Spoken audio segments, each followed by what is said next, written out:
Hello guys, I'm the Football Manager 14, becoming legend. And yeah, up and down still, up and down as you can tell from the results. But we're not drawing, and if you push those draws and push for wins or risk losing, getting half 3 points and half no points is better than getting consistent ones.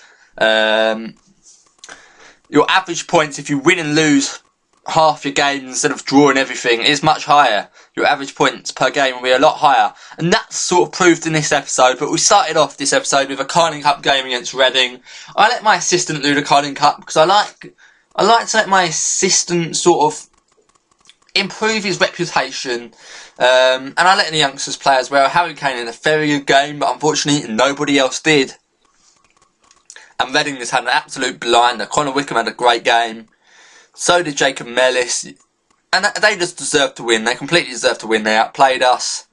Look at that. 23 shots compared to our 14 and our 6 on target. A great result for Reading. Not really that bothered. I only really see the Carling Cup as a way of developing my young players. So obviously I like to stay in, as it means I have more opportunity to play my young players in competitive games. But, you know, I'm not upset about getting knocked out. It doesn't really mean anything. I don't think the board cared either. But then we went on to Aston Villa in the league. This was a good game. Away from home, we had to really kick on and make sure we didn't settle into poor form. And Devaya had a great game. Devaya, our young striker, our regen. He's sort of been inconsistent at the moment, but you've got to appreciate that, as he is a youngster and he also is foreign. So you've got to give him time to settle down. You can't just fall out of your players, just give up on your players straight away. You've got to give them time. But as you can see in the first half, we went down 1-0 down to a beautiful Robert Snodgrass free kick, straight into the top left hand corner.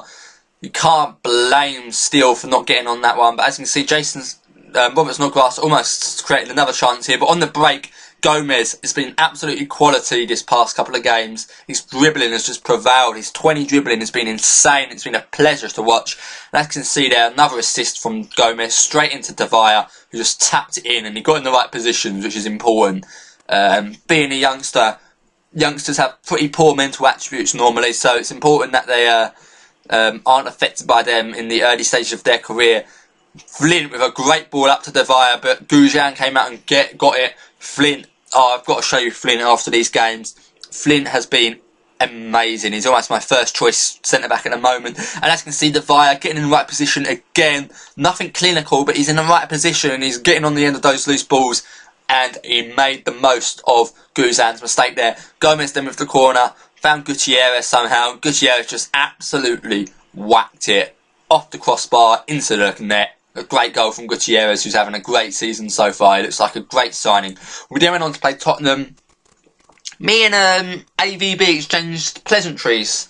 I'm building up a bit of a relationship with AVB. He's doing so well with Tottenham. He won the league last year. They've got an absolutely insane side. Eric Lamela has just become an absolute beast. Look at him. If you want to see how he develops later on in the game, look at that. That is absolutely insane. 45.5 million. I wonder what's happening to him in real life, because this is, I believe he could reach this standard. It's a shame he's sort of gone off the boil at Tottenham. It didn't work out at Tottenham. But yeah, he's having a great season, and he scored against us. And then Martin Montoya scored as well, the right back. Tottenham really do have a great side at the moment. They're just insane, absolutely insane. Coutinho, Kevin De Bruyne, so many attacking options there. Jordan Rose also played superb against us as well. Very good British player. And then we went on to play Hull, which is a game we really should have won. But we didn't. We lost. Neil Taylor got sent off. We were already 2-0 down, 2-1 down at that point. But Neil Taylor just put the nail in the coffin. Michael Antonio went on to score 2 goals within the space of a minute.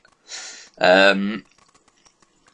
game I wanted to move on from quickly, but Rodrigo Gomez got a goal again using his 20 dribbling, which is, yet again, it's just such a joy to watch. And then we went on to play Liverpool. And this, yet again, was another important game. If we lost, it would have been 3 losses in a row. And our morale would have been absolutely nowhere. If we won, we would have been up top 7, and we would have been looking really, really powerful. A draw would have been average, so I was sort of happy with a draw early stages in the season. But Devaya pops up again. He's inconsistent, but he does pop up when I need him. Norwood there with a great ball, showing me that I should play him a bit more. De Vaya buried it, and that was clinical. The other goals in the previous game were not clinical, but that was clinical. That was great positioning and great finishing, great composure, and it's good to see that from my young striker De Vaya. At 21 years of age, he could be a star. He's got some good attributes. He's lacking on the mental attributes, but his technical attributes are just amazing, absolutely amazing. I don't know whether he'll be a better poacher or a false nine. I'm playing him as a false nine role at the moment, but we'll see if he plays well there. It's all about how I develop him, really.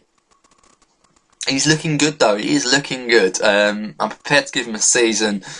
I think we've just got to see how it goes with him, because he's been absolutely amazing, a great player. But then we went on to play Nottingham Forest, who finished top 3 last season. So another 2 good teams on the trot. 3 good teams: Tottenham, Nottingham Forest, and Liverpool, with Hull in between, who Hull aren't very good. But Nottingham Forest have just become an absolute steam train. They've got Alvaro Negredo, Thiago Ilori. They've managed to bring in some great players this transfer window because they've qualified for Champions League.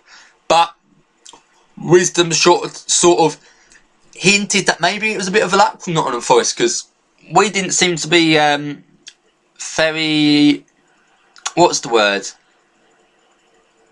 intimidated by Nottingham Forest. So maybe perhaps it was just a good season with Malky Mackay, their manager. And I can see De Vaya playing that false 9 role beautifully, dropping back. Gomez picked up the ball on the right hand side. Again, how many times have we seen Gomez on the right hand side that episode? And he forced an own goal from Ben Mee to put us 2-0 up.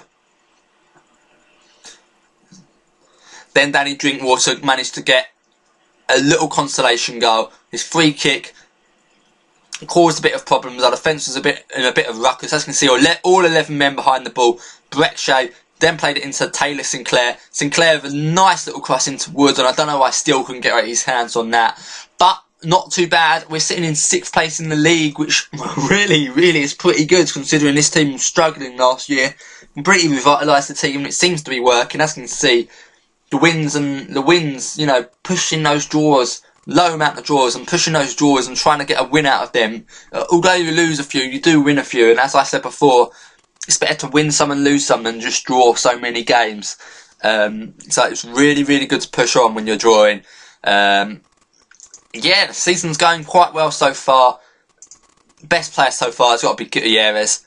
The highest average rating, I'm sure it'll be Gutierrez. Yeah, Gutierrez, he's just been absolutely amazing. He's been getting assists, he's been getting goals.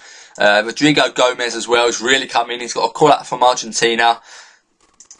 These players are doing so well. And Martin Flint, the guy I wanted to show you, he's a centre back, 18 years old. He is growing and growing. I've only been there for a little time, but look at those physical attributes. Amazing, absolutely amazing. I want to try and get that tackling and marking up a little bit, and then he's literally going to be world class. All he needs is to get his marking and tackling up to maybe 16. That's it. I'm happy with those attributes. If he didn't develop after that, obviously I'd want him to, because he's got so much potential. This guy, probably going to be England's best centre-back in the future on this game. Looks amazing. I'm playing him so much. He's been playing so well. 7.17 average rating. Very nice to see. Neil Taylor as well, doing alright. He's the old dog now in the team. He's the experienced head. Liam Moore, not really. I brought him in thinking he'll be the best centre-back, our first choice centre-back. Hasn't really performed. I've been preferring Wisdom and Flint. As you can see, they've both got higher average ratings. But it's nice to see us sitting pretty 6th place in the league. Hopefully we can push on with these results now, get a couple of wins. Yeah, I'm excited to how it goes. Hopefully we can get into European. My aim, top 7 really. Top 7 will really do well. Maybe even Champions League, but maybe that's a bit optimistic because all the big teams seem to be playing well there, apart from Liverpool. And I'm sure Nottingham Forest will be up there as well with Newcastle and Reading, who done well last season. Was it Reading? No, Newcastle, Nottingham Forest. But yeah, hopefully we can push on now, get some good results. But yeah, weird season. Tottenham seem to be the dominant team in England at the moment. But leave your comments on any advice you think you should give from this Swansea team of mine. And tune in for the next episode, guys. I'll see you later.